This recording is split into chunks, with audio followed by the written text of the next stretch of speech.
Hello everyone, मेरा नाम कर्णिका सिंह है और आज मैं सबसे इम्पॉर्टेंट टॉपिक जो डिस्कस करने वाली हूँ ग्रामर में वो है आपका time and tense. Time and tense जो है सबसे रूट माना जाता है ग्रामर के सबसे पार्ट्स ऑफ स्पीच में। इसलिए आज हम एक छोटा सा टॉपिक लेकर इसको डिस्कस करती हूँ, टाइम एंड टेंस को। टाइम एंड टेंस है क्या?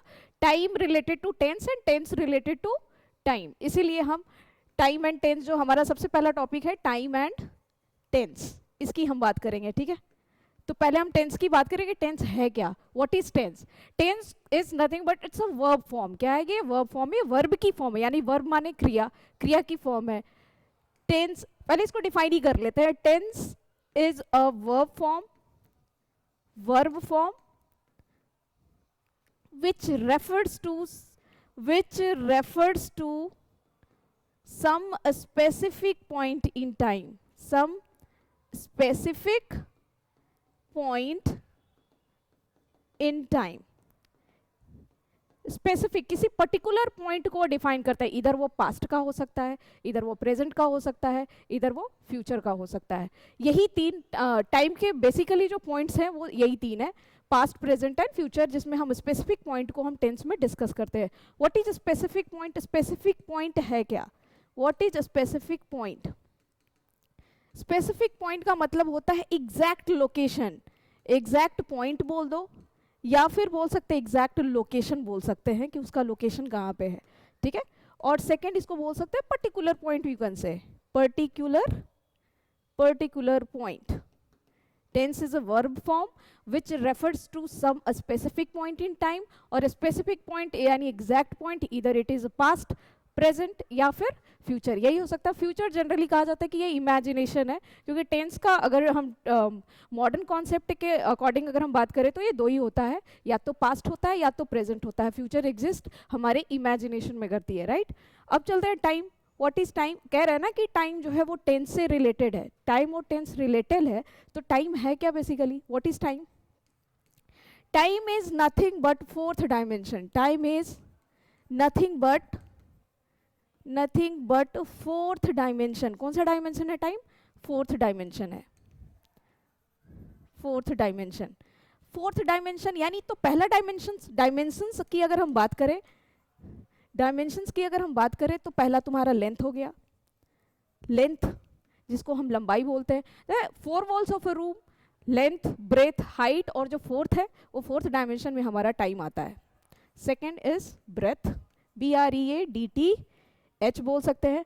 ब्रेथ मतलब होता है चौड़ाई, ब्रेथ माने चौड़ाई होता है। लेकिन अगर हम ब्रेथ पढ़ें, BREATH, ये ब्रेथ मतलब होता है सांस, जिसको हम बोलते हैं ब्रीदिंग करना, सांस लेना, ब्रीदिंग इसको बोल सकते हो। ठीक है, और एक ब्रेथ होता है जो ये चौड़ाई वाला है, इसको इसमें D लगा देते हैं तो ब्रेथ हो गया। ये हो गया तुम्हारा लेंथ की बात करता है। किसकी बात करता है? लेंथ यानी डिस्टेंस की बात, लेंथ यानी डिस्टेंस की बात करता है। ठीक है, अब third one is height. Height इसको हम ऊंचाई बोलते हैं। ठीक है, फोर्थ वन इज जो सबसे इंपॉर्टेंट जो हम डिस्कस करेंगे वो है टाइम। What is time? तो time is nothing but fourth dimension. और फोर्थ डायमेंशन, अगर हम डायमेंशन की बात कर रहे हैं तो डायमेंशन है क्या? क्योंकि कोई भी अगर डिजिट्स लेते हैं मैथ्स में, जैसे 5, 10, 100, 1000, कुछ भी जो डिजिट्स लिया, अगर उसके पीछे कोई यूनिट नहीं लगाए हो आप, तो वो यूनिटलेस है और वो मीनिंगलेस कहलाते हैं। इसीलिए हमें डायमेंशंस का यूज़ किया जाता है। या तो लेंथ आप यूज़ कर सकते हो, केजी यूज़ कर सकते हो, कुछ भी यूज़ कर सकते हो। तो डायमेंशन है क्या, इसको हम डिफाइन करेंगे कि डायमेंशन है क्या। What is dimension? डायमेंशन क्या हो सकता है? एनी एस्पेक्ट ऑफ मेजरमेंट और relation. Any aspect of measurement और रिलेशन, यानी मेजरमेंट का रिलेशन वो शो करता है हमको, कि किसी भी चीज़ को आप मेजर कर रहे हो तो इसमें, जैसे मान लो 5 मीटर लेंथ है, तो मीटर क्या हो गया? उसका डायमेंशन हो गया कि 5 मीटर लेंथ का है कोई भी चीज़। ठीक है, तो टाइम हमारा फोर्थ। तो हम बेसिकली टाइम की अगर हम अभी बात किए तो time is nothing but fourth dimension है। कौन सा डायमेंशन है? फोर्थ डायमेंशन है। और साथ ही साथ ये भी बोल रहे हैं कि टेंस जो है वो वर्ब की फॉर्म है। तो वर्ब की फॉर्म है तो वर्ब है क्या बेसिकली? टेंस जो है हम बोल रहे हैं वर्ब की फॉर्म है। कौन सी फॉर्म है? Verb form. ठीक है, वर्ब का रूप है। वर्ब का मतलब होता है क्रिया, जिसको आप क्रिया बोल सकते हो। क्रिया मतलब को होता है एक्शन। एक्शन, आप कोई भी क्रिया कर रहे हो, उठना बैठना, playing, reading, writing, eating, everything comes under the category of verb, है ना। कोई भी काम करते हो आप जिसमें आपका फिजिकल और मेंटल जो भी है आपका ये वर्क रिलेटेड होता है। एक्शन, एक्शन का मतलब होता है कोई काम, कि आप कोई परफॉर्मेंस कर रहे हो। क्या कर रहे हो? कोई परफॉर्मेंस कर रहे हो जिसमें मूवमेंट हो, वॉलेंट्री प्लस इनवॉलेंट्री दोनों हो सकता है, इसीलिए हम उसको वर्ब कर सकते हैं। तो वर्ब, वर्ब को अगर हम डिफाइन करें थोड़ा सा, तो वर्ब है क्या? Any word which refers to any kind of action. कोई भी वर्ड जो एक्शन परफॉर्म कर रही है वो वर्ब है। Any word which refers to, any word which refers to any kind of action, कोई भी काइंड ऑफ एक्शन करे, एक्शन मतलब कोई काम, ठीक है। Any word which refers to any kind of action is called verb. Verb की अगर हम एक तरीके से इसका फॉर्म देखें तो वर्ब या तो क्या हो सकता है, या तो कंप्लीट हो सकता है वर्ब, या तो इनकम्प्लीट हो सकता है। वर्ब या तो कंप्लीट हो सकता है या तो इनकम्प्लीट हो सकता है, ठीक है। ठीक है, नेक्स्ट है, या तो वर्ब को बोल रहे हैं ना कि ये कंप्लीट है या इनकम्प्लीट है, या दूसरे सेंस से इसको हम अगर बात करें वर्ब को, वर्ब या तो क्या हो सकती है, अगर हम इसके वर्क रिलेटेड बात करें, वर्क की अगर हम बात करें तो वर्ब या तो डूइंग हो सकता है, या तो कहते हैं ना वर्ब या तो डूइंग हो सकता है या तो हैपनिंग हो सकता है। तो डूइंग में अगर हम बात करें, वर्ब या तो doing, second one is happening, HAPPENI, happening. Doing मतलब होता है करना और हैपनिंग मीन्स होता है होना। डूइंग में अगर हम किसी चीज़ की बात करें तो डूइंग मतलब करना। क्या, मान लेते हैं कि एक एग्जांपल ले लो, आप किल की बात कर सकते हैं। किल है, किल का मतलब होता है किसी को आप मारना, आप you are performing the action. Verb को दो पार्ट्स में फर्दर डिवाइड किया गया है, वो है डूइंग और हैपनिंग। डूइंग हमारा क्या हो सकता है, जो आप परफॉर्म कर रहे हो जैसे मारना, और हैपनिंग में हो जो अपने आप हो रहा है। तो अपने आप क्या, किल का क्या हो जाएगा, डाई हो जाएगा, मारना और मर जाना, ये भी हो सकता है, ठीक है। तो वर्ब का ये फॉर्म हो सकता है। वर्ब या तो कंप्लीट हो सकती है या तो वर्ब इनकम्प्लीट हो सकती है। इनकम्प्लीशन में जो होता है, जितना हमारा कंटिन्यूअस टेंस है जो ग्रेजुअली चलता रहता है उसको हम बोल सकते हैं। ग्रेजुअली जो अंडरगोइंग है उसको बोल सकते हो। अंडरगोइंग एक्शन मतलब जो एक्शन कभी कंप्लीट ही ना हो, चलता रहे, है ना। तो इनकम्प्लीशन में आता है, उसको हम कंटिन्यूअस टेंस वाला इसमें रख सकते हैं, ठीक है। कंप्लीट का मतलब होता है परफेक्ट टेंस। जितना भी परफेक्ट सेंटेंसेस हमारी बनती है वो हमको इसमें कंप्लीट में आता है, तो परफेक्ट टेंस इसमें बनती है, ठीक है। तो वर्ब का मोटा मोटी ये है कि वर्ब की दो फॉर्म्स होती है, एक या तो कंप्लीट फॉर्म ऑफ वर्ब कह सकते हैं या इनकम्प्लीट फॉर्म ऑफ वर्ब कह सकते हैं। वर्ब को अगर हम दूसरे तरीके से अगर देखें तो या तो वर्ब डूइंग हो सकता है, जितने भी वर्ब हैं हमारे, या फिर डूइंग हो सकता है या फिर हैपनिंग हो सकता है। डूइंग का मतलब हो गया किल, किसी को आप मार रहे हो, और हैपनिंग का मतलब होता है मारना और मर जाना। तो हैपनिंग का मतलब ये क्रिया जो है अपने आप हो रही है, ठीक है। तो वर्ब का ये रहा। फिर से आ जाती हूँ मैं टेंस पे।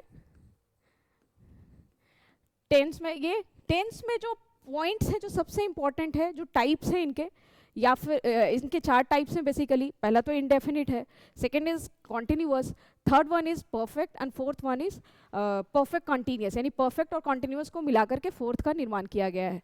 और टाइम जो है बेसिकली एग्जिस्ट, पहले तो हम टाइम को देखते हैं कि टाइम को टाइम लाइन पर डिफाइन किया जा सकता है, क्योंकि और जितने भी टेंस आप लैंग्वेज में पढ़ते हो, टेंस जो है मोटा मोटी वो मैथ्स पे ही बेस्ड है, ठीक है। तो इसमें 3 पॉइंट्स है, टाइम की 3 पॉइंट्स मैंने बताया था, पास्ट, प्रेजेंट एंड फ्यूचर।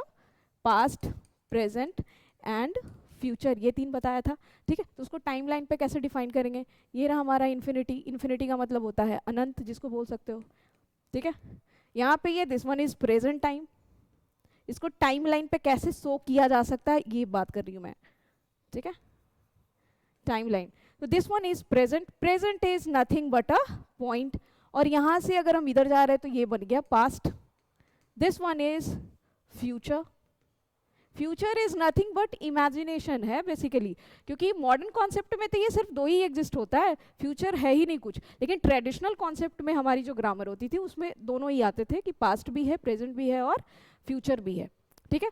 तो जो प्रेजेंट से ही हमारा टच करेगा पास्ट, और प्रेजेंट से ही हमारा जो इमेजिनेशन या थॉट थिंकिंग प्रोसेस होगी वो कहाँ जाएगी, फ्यूचर में जाएगी, ठीक है। तो इसको कहने का मतलब ये एक्सटेंडेड फॉर्म है, एक्सटेंडेड फॉर्म। एक्सटेंडेड फॉर्म का मतलब होता है फैले हुए हैं, क्या है ये, फैले हुए हैं या डिपेंडेंट है किस पे, प्रेजेंट पे, तो इसको फैले हुए आप बोल सकते हो, ये भी फैले हुए हैं,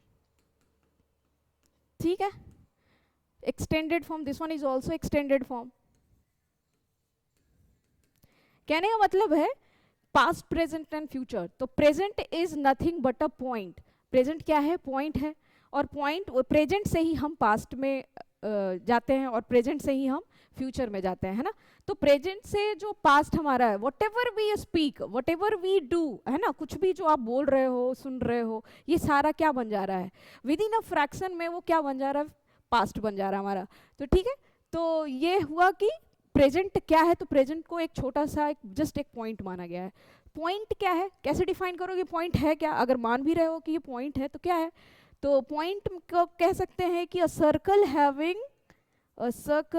हैविंग जीरो रेडियस, वैसा सर्कल जिसका रेडियस क्या हो, जीरो हो, वैसा सर्कल जिसका रेडियस जीरो हो, यानी आर इक्वल्स टू क्या बोल सकते हो, आर इक्वल्स टू जीरो बोल सकते हैं, आर इक्वल्स टू नॉट कुछ भी नहीं बोल सकते, ऐसा नहीं बोल सकते, R is equals to zero, कुछ तो है ना। तो इसीलिए इसको पॉइंट माना गया है कि circle having zero radius is called a point. तो present is nothing but a point. यहां तक क्लियर है।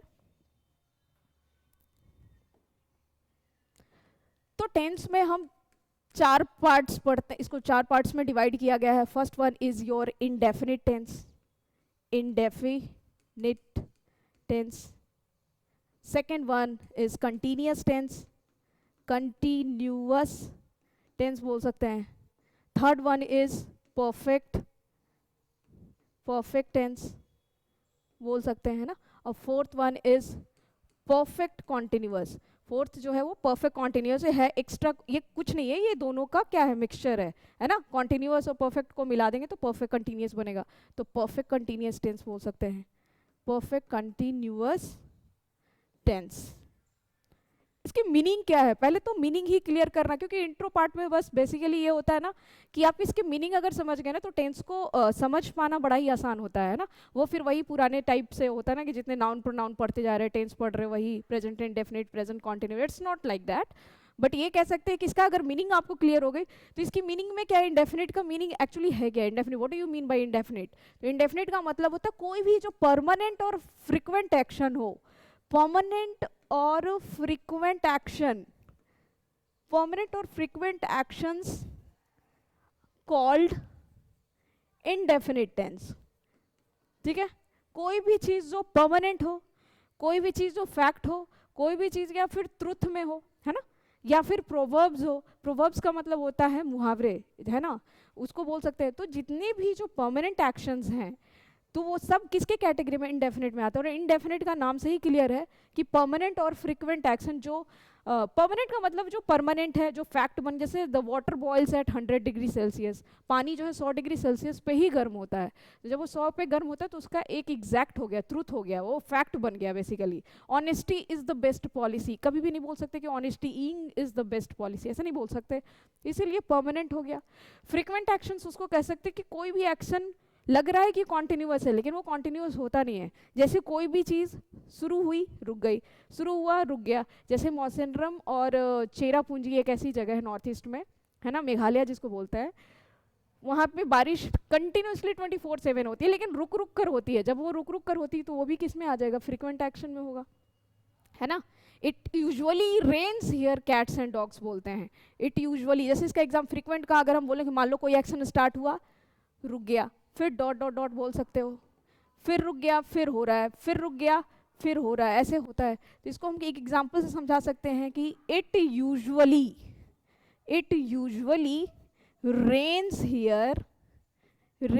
Here cats and dogs, cats and dogs बोल सकते हो। कैट्स एंड डॉग्स एक इडियम्स है हमारा, इसको हम बोलते हैं कैट्स एंड, मूसलाधार बारिश बोल सकते हो आप, मूसलाधार बारिश बोल सकते हैं, या फिर आप बोल सकते हो कि ये कैट्स एंड डॉग्स है, इट मीन्स कि ये झमाझम बारिश बोल सकते हो आप, झमाझम बारिश बोल सकते हैं, ठीक है। या फिर बोल सकते हो कि तेज की बारिश, है ना। तो यूजुअली वर्ड जो है ना वो फ्रीक्वेंट वर्ड्स को डिनोट करता है। ये यूजुअली वर्ड जो है वो फ्रीक्वेंट वर्ड का क्या है, मीनिंग दे रहा है। तो कहीं भी अगर ऐसा लिखा रहे कि यूजुअली है, रेयरली है ना। अब एक एग्जांपल, वाटर इज बॉइलिंग, ने वाटर बॉइल्स होगा हमेशा इंडेफिनिट में ही लिखेंगे, बॉइल्स एट 100 डिग्री सी। ये एग्जांपल हो गया इंडेफिनिट का। टर्न टू कॉन्टिन्यूअस, कॉन्टिन्यूअस में अगर हम देखें, कॉन्टिन्यूअस का मीनिंग जो होता है वो गोइंग ऑन एक्शन बोल सकते हो आप, इसका मीनिंग यही है। It is nothing but simplest tense का सबसे जो सिंपल पार्ट है वो है कॉन्टिन्यूअस टेंस। कहीं भी कॉन्टिन्यूटी अगर दिख गई तो वो it comes under the category of continuous tense. तो इसको सिंपल एक मीनिंग दे देते हैं कि गोइंग ऑन एक्शन को कह सकते हो। वैसा क्रिया जो चल रहा हो, ग्रेजुअल प्रोसेस में हो, ठीक है, तो उसको हम गोइंग ऑन एक्शन बोल सकते हैं। Third one is very simple, that is means complete and done action, means complete and done action. वैसा क्रिया जो क्या है, कंप्लीट हो चुका है, यहाँ शुरू हुआ और यहाँ पे एंड हो गया। परफेक्ट टेंस हैज हैव पढ़े होगे ना उसमें, तो प्रेजेंट परफेक्ट का मतलब complete and done action. Now turn to perfect continuous, इसका मीनिंग जो ये है, एक्शन, वैसा action, action going on from some point of time और duration of time. Going on some point of time मतलब कहीं से वो कंप्लीट हो चुका और कहीं से अभी भी वो क्या है, कंटिन्यू कर रहा है। जैसे मान लेते 4 ईयर डिग्री कोर्स है हमारा, 2 साल खत्म हो गए और अभी भी अगला जो 2 इयर्स का है वो कंटिन्यू कर रहा है, तो उसको हम इस परफेक्ट कंटिन्यूअस टेंस से डिनोट करते हैं। परफेक्ट कॉन्टिन्यूअस में क्या कह सकते हो आप, परफेक्ट कॉन्टिन्यूअस में आप ये बोल सकते हो जैसे action going on from some point of time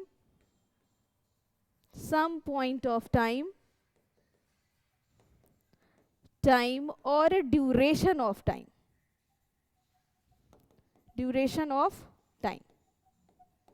ठीक है।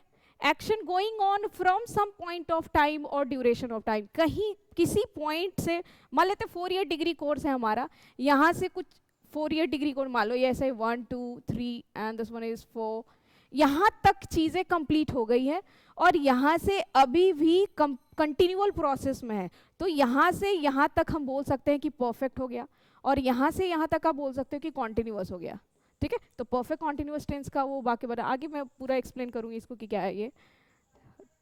अब टाइम के जो पॉइंट्स की अगर हम बात कर रहे थे, तो ये रहा टेंस का मोटा मोटी जो मीनिंग है जो मैंने क्लियर कर दिया है यहाँ पे। और पॉइंट्स की अगर हम टाइम के पॉइंट्स में, टाइम को कहा गया है कि टाइम के 3 पॉइंट्स है, ठीक है, पास्ट प्रेजेंट एंड फ्यूचर है, लेकिन टाइम का 2 तरीके से टाइम का भी डिवीजन किया गया है टाइम में। जैसे मान लेते हैं कि इसका पहला अगर हम पॉइंट्स की बात करें, ऐसे बोल सकते हैं, फर्स्ट वन इज, इसको या तो पॉइंट में डिफाइन करेंगे टाइम को, या तो ड्यूरेशन में कर सकते हैं। 2 ही तरीके से टाइम का डिवीजन किया जा सकता है, या तो टाइम पॉइंट में हो सकता है या तो वो ड्यूरेशन में होगा। ड्यूरेशन का मतलब हो गया it must be in bunch form, bunch का मतलब गुच्छे में कर सकते हो, जैसे 7 आवर्स, 12 मंथ्स का एक ईयर होता है, तो जैसे 12 मंथ्स क्या हो गया, वो ड्यूरेशनल हो गया, तो पॉइंट कह सकते हो, या फिर आप ड्यूरेशन कह सकते हो। क्लियर है, ड्यूरेशन जो होता है वो बंच में होता है बेसिकली, बंच। पॉइंट्स की अगर बात करें तो मान लो संडे कोई दिन है, तो दिन की बात करो संडे मॉर्निंग, है ना, संडे हो गया, मॉर्निंग ले लो, मॉर्निंग हो गया आपका, ठीक है।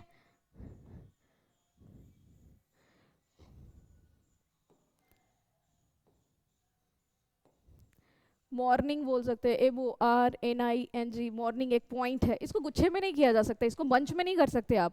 मॉर्निंग कोई पॉइंट है, लेट्स से एक सबसे इंपॉर्टेंट डेट ही ले लेती हूँ मैं, 1947 को ले रही हूँ मैं, ठीक है, ये एक डेट ले लो, ये भी एक पॉइंट ही है ना।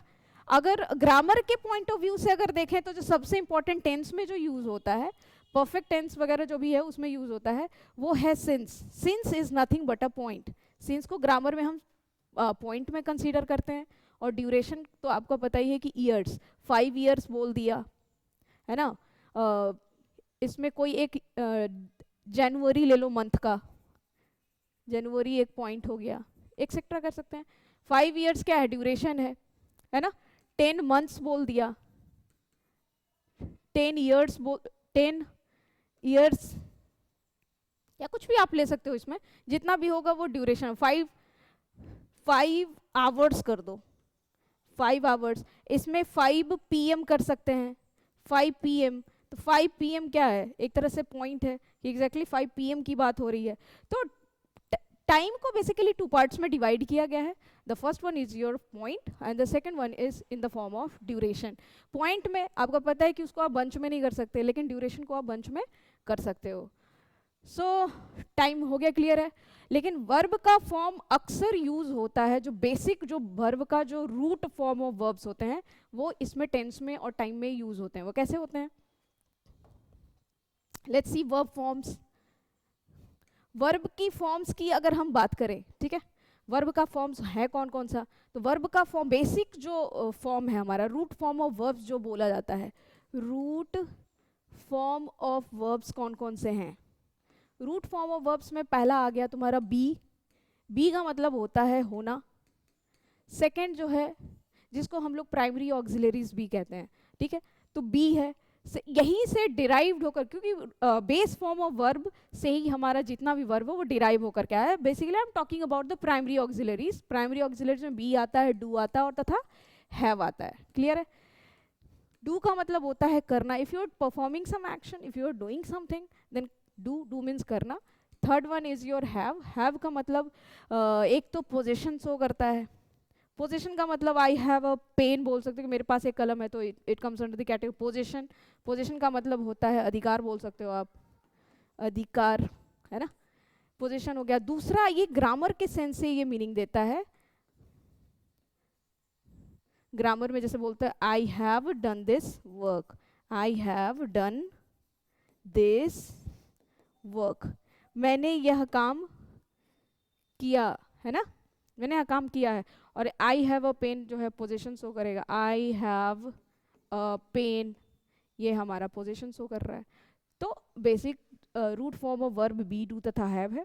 और यहीं से सारा वर्ब हमारा क्या हो गया, निकल कर आया है, जो कि टेंसेस में यूज होता है, इंडेफिनिट में, कॉन्टिन्यूअस में, परफेक्ट में, परफेक्ट कंटिन्यूअस में, ये सारे टेंसेस जो है हमारे यूज होते हैं, राइट। अगर बी की फॉर्म की अगर हम बात करें तो बी का फॉर्म्स देख लेते हैं।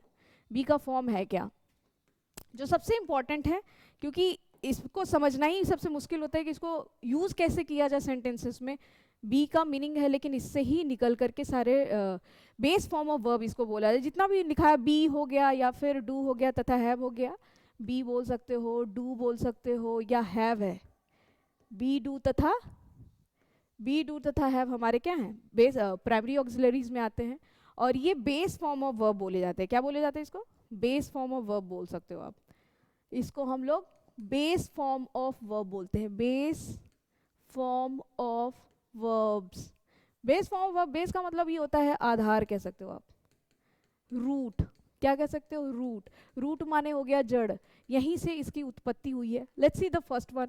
ये फर्स्ट वन की अगर हम चर्चा करें तो बी का फॉर्म्स कौन कौन सा है। बी का मतलब ये होता है सेंटेंस में होना, है ना। होना से फर्स्ट फॉर्म अगर हम देखें तो बी खुद एक बेस फॉर्म हो गया, और यहाँ से डिराइव होकर के आ गया इज, आर, एम, है ना। सेकंड फॉर्म की अगर हम बात करें, इसका सेकंड फॉर्म कौन कौन हो सकता है। सेकंड फॉर्म में आप मान लेते हैं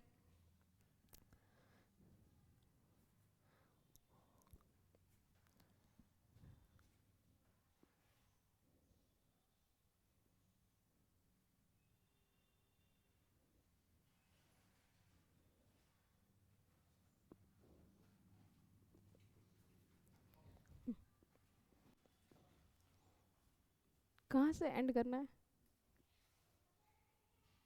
यहाँ तक हुआ ना। तो ये इसका सेकंड फॉर्म है आपका was and were, and the third form is been, be was and been होगा, क्लियर है, ठीक है। तो ये थर्ड फॉर्म हो गया। V4 क्या होगा, यहीं से सब आया है, ठीक है, तो being बोल सकते हो आप, being, क्लियर है। सेकंड वन इज डू, इसका फर्स्ट फॉर्म क्या हो सकता है, डू हो सकता है या डज हो सकता है। डज का मतलब एस, जब वर्ब में एस लगाते हैं तो वो सिंगुलर बनता है, और नाउन में एस लगाते हैं तो वो प्लूरल बनता है। जैसे हम देख लेते हैं बॉय, बॉय का क्या हो जाएगा, बॉयज हो जाता है, this one is plural, right. और यहाँ पे अगर हम प्ले का प्लेज लिखते हैं तो सीधा उल्टा हो जाता है, प्लेज है हमारा सिंगुलर और प्ले है हमारा प्लूरल, ऐसे हो जाता है, उल्टा चलता है, this one is singular and this one is plural. Clear है? तो डू का फर्स्ट फॉर्म डू या डज होगा, थर्ड पर्सन सिंगुलर नंबर में ही हम ए सी आई एस लगाते हैं। सेकेंड फॉर्म क्या होगा, डू का डिड बन जाता है, ठीक है। थर्ड फॉर्म इसका होता है डन हो जाता है, ठीक है। Next one is have. Have को देख लेती हूँ मैं, हैव का फर्स्ट फॉर्म क्या हो सकता है, हैज आता है ना, और हैव आता है।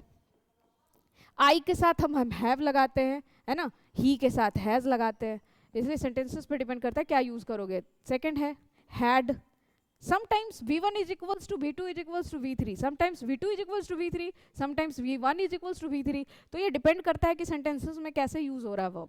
थर्ड है तो आपका हैड, कभी कभी दोनों ही v2 इक्वल्स टू v3 हो गया, हैड और यहाँ भी हैड ही होगा, है ना, हैड। और fourth form is having, having continuous fourth form होती है, ये हो गया वर्ब की बेसिक फॉर्म्स, ठीक है। नेक्स्ट जो अगर हम बात करें कि समटाइम्स ये v1 is equals to v2 equals to v3 हो गया, कैसे हुआ, जैसे मान लेते हैं आपका पुट हो गया, वर्ड हो गया, सेम ही रह जाता है तीनों में। कट वर्ड है, कट मीन्स काटना होता है, cut cut cut and cut, है ना। हर्ट वर्ड बोल सकते हो आप, एक और वर्ड ले लेती हूँ हर्ट, हर्ट मतलब दुख। हर्ट और heart is something different word, because कुछ वर्ड्स ऐसे होते हैं जिनका प्रोनाउंसिएशन समहाउ सेम होता है बट उसकी जो मीनिंग निकलते हैं वो डिफरेंट हो जाता है। जैसे हर्ट ये वर्ड है, this one is hurt, hurt means दुख या दुखी बोल सकते हो आप, दुख या दुखी, क्लियर है। एंड हर्ट से हार्ट आ गया, मान लो दिस वन इज हार्ट, ये ऐसे है ना, ये हार्ट पढ़ेंगे, इसको कई बार लोग ना हार्ट हर्ट ही पढ़ लेते हैं, बट दिस इज हार्ट, ठीक है। तो this hurt, hurt hurt same ही रहेगा इसका, हर्ट एंड हर्ट, ठीक है। तो क्लियर हो गया कि first form second form third form same है। अब तीनों भी कभी कभी डिफरेंट हो जाता है, तीनों ही सेम नहीं होते। तो ये आपका कौन सा हो गया, जैसे गो हो गया, वेंट हो गया, गॉन हो गया, है ना, ये आ गया फर्स्ट सेकंड थर्ड, ये गो वेंट गॉन आपका तीनों ही डिफरेंट हो गया, है ना। हैड वाला जो बताया था वो v2 इक्वल्स टू v3 हो गया, है ना। बेंड वर्ड है, बेंड वर्ड v1 है, v2 एंड v3, यहाँ टी लग जाएगा, बेंट एंड बेंट कह सकते हो आप, ठीक है। सो मोटा मोटी वर्ब का जो फॉर्म्स है प्राइमरी ऑक्सिलरीज में बी डू तथा है, मैंने क्लियर कर दिया है यहाँ पे। और sometimes first form second form third form तीनों सेम हो जाता है, कभी कभी डिफरेंट हो जाता है, ये सेंटेंसेस में यूज़ करना थोड़ा सा it's little bit tough, I can say confusion create कर देता है ये। So this is all about, thank you so much.